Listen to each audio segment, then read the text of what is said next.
Okay, what is the location? We will send more trucks. It's 200 per Monty. Isn't that your fire hall? Yes. $18,000 damage. So after that, the chief banned all grease pots in the fire hall, and any French fry makers had to be concealed one, but you locked down and it stayed in there. So I know what Margot's saying, but that's one of the common mistakes that people do is they grab it and want to get outside with it. Well, what happens when you move? You're creating breeze, and that breeze is pushing that oil back. And how the grease fire will start, that grease will get hot. And if you watch it with a time-lapse camera, you can see the fumes rolling over the top of the pot, and what it does, it works its way down to the burner. It's not the grease actually in the pot, it's the fumes, and then when it catches, it's gone. So leaving it where it is, covering it with something, that's the only and best thing to do. Yeah, Wayne, a friend of mine, he did the same thing, had a pot full of grease making French fries.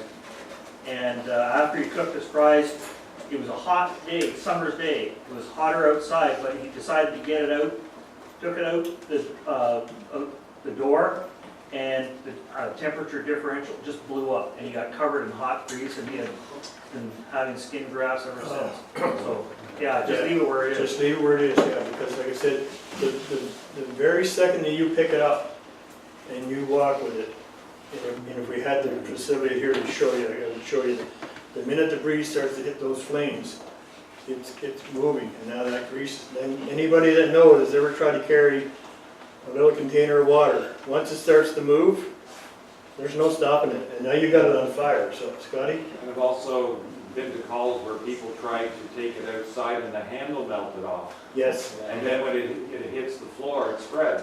Yeah. And it's on fire, so you just ask. So just ask. I won't go into a lot of calls, but I had this one that really, because I had small children at the time, we had a call where a lady, her grandmother was looking after the 3 little kids, decided to have French fries for lunch or whatever, and again, let it go too long, caught on fire. And the kids come in because she was screaming, I'm not picking on them, she's Chinese, and they're screaming, and the kids come in, and the lady picked it up, and like Scotty said, the handle melted. It melted in her hand, and she dropped it, and it splattered all over those 3 kids, and I was never so sick to my stomach when we pulled up and saw those 3 kids laying on the lawn with basically the majority of their flesh off them, because she decided to pick it up, and then of course those things happen. You get burnt or the handle melts. Leave it and cover it. Wayne? Yeah. While you're talking about oil fires, you want to just touch on oily rags and safety cans? Yeah, that's a good point. Everybody knows that if you have oily rags, you don't need them stuck underneath your cupboard. There are metal cans that you can put them in. What I do personally, if I have any oily rags, I will leave them out. I will open them up and leave them on my workbench and just let them sit there so they're exposed. Because if you put them in a small cupboard or underneath the sink or in one of your drawers in your workshop, that oil is in there, and a day like today, like Dave says, this heat today, if your shop is not cool, that's going to basically ferment, and it's going to end up in spontaneous combustion. So take the rags, either store them in a metal container with a metal lid on it, or just leave them out where they can dry out and get rid of them. And I will touch on something else when you're talking about fires. One of the things we used to have a lot of, and we used to get a lot of in the early part of the year, in the fall, was chimney fires. But as the winters came, we would get a lot of garage fires because people, and this is how people think, and they don't think. I remember one time we pulled up to this garage fire, and I mean the whole house was involved. So anyway, we got it all knocked down, talked to the people, and the captain asked the guy, says, okay, does anybody smoke in your house? No, we don't have any smokers. Well, can you tell me what was going on? Were you cooking French fries, or were you tell me what took place this evening?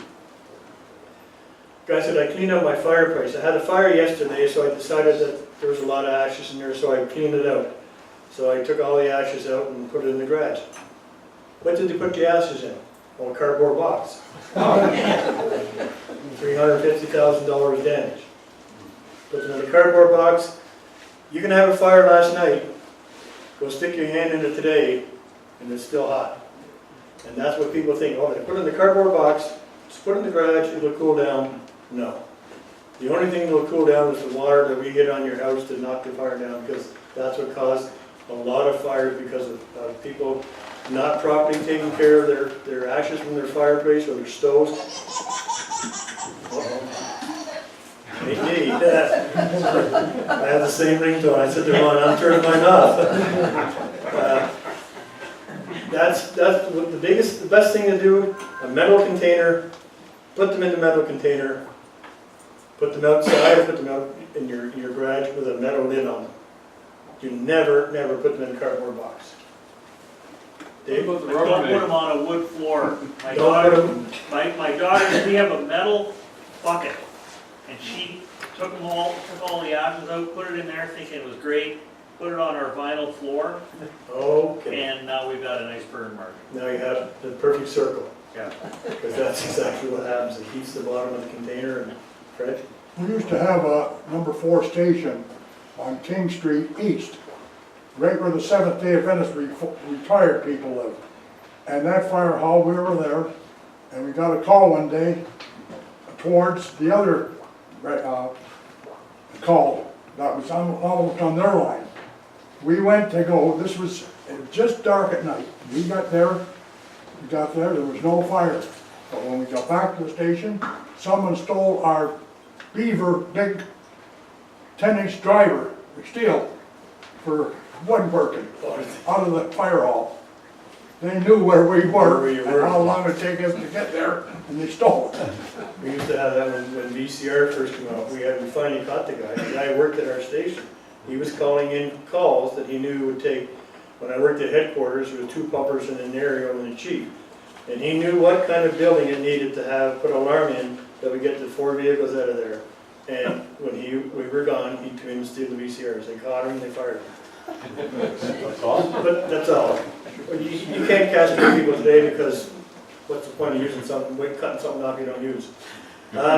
Just be careful with the rags. If you guys are down here during the week and you pick up a rag and you're not really certain about what it may contain or who left it here or whatever, just set it somewhere so at least it will be away from any kind of burning material, or take it home, put it in your pocket.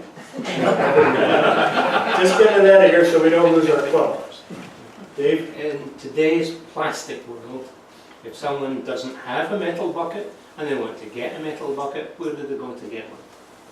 Metal bucket store. LCBO. You know the CA glue? Yeah. When you put it on paper, it actually really gets hot and smokes. It looks like it smokes. Anybody that Can that sells start wood fire? stoves. Pardon? Anybody that sells wood stoves. Anybody that sells wood stoves, you can get a metal bucket. Yeah, TSC and Bowmanville. Yeah, TSC and Bowman. Princess Auto, any farm. Princess Auto has them. They have all kinds of metal pails there, so. Yeah, you don't want to use plastic, like Dave says. If it's gonna burn the floor through a metal container, plastic is not, you're just wasting your time. So, Margot? I just ordered a couple of clean empty paint cans from Home Hardware. They don't stock them, but they'll get them for you in a couple of days. So I got a couple of liter ones, gallon one for. Yeah. Most of the paint cans and gallons are plastic. Yeah. No, these were metal ones. I specified what I Yeah. wanted. Yeah, the majority of the cans, if you buy a lot of paint, because I had a painting business, if you buy them at Home Depot, the lids are plastic, containers are plastic. Rick? I had an incident at home a couple of months ago, my wife wasn't happy with it. I was cooking dinner. No. Yeah, and I was boiling some potatoes on the back burner. We always take our plates out and we'll set them on the stove, but not on the burner. Because I'm doing something wrong way there, and I turned my back and I heard bang! And it's corral, like you don't break the corral, I know. And pieces hit me in the back of the head. I turned the wrong burner off. Oh. Took the other one, pushed to the side, Oh, and left it there. And after it cooled down, I left it up, nice big burn mark in the camp. But what I don't understand, why the top one exploded? Not the bottom. Because the heat has to find its easiest way up, and the top one will release quicker than the bottom one. There's no, the pressure's all up here, so. Somebody had a question over here? Otto had one here. I don't have one, sorry. The CA CA glue that you glue? use, I know what you're saying, I've had the CA glue where you'll, like you said, you spill it on paper, and you'll get that, like a real vapor look. yeah, But I've it's never very, had- very hot. Yeah, and I've had them where, a lot of guys have had them where you touch the paper and it's hot. I don't know if it'll catch on fire, I didn't give it a chance. It's a chemical reaction. It will not flame up, but it will smoke. Just a That's smolder. the chemical. They put it down anyway. They do get very, very hot, you can burn your skin, but they will not flare up. You have two questions here and I'll close this out. I'd just like to suggest, keep an eye on your dehumidifier. We had a dehumidifier and it was clicking. I could tell them that I opened it up, I couldn't find the problem. Anyway, one morning I smelled an electrical smell, and it was the dehumidifier. But that's fine, except that my wife and I met a couple who had a similar problem. See, that fan is spinning around. If it hits a piece of plastic and it locks, then the motor starts to heat up. And this other couple lost their home because of the dehumidifier. So my rule now is I don't run the dehumidifier at night. I only run it in the daytime when I can smell the damn thing heating up. Two questions here and then we'll go ahead. Yeah, just a little tip. I have a small resort up north, and over the last years, I've had to tell people a couple times, don't put hot ashes down the outhouse. Seriously. I mean, I know they're only trying to help, but they like to dig out the fire pits and stuff. Yeah, A couple of times, but I had to tell them, don't. that's where the word aspirin comes from.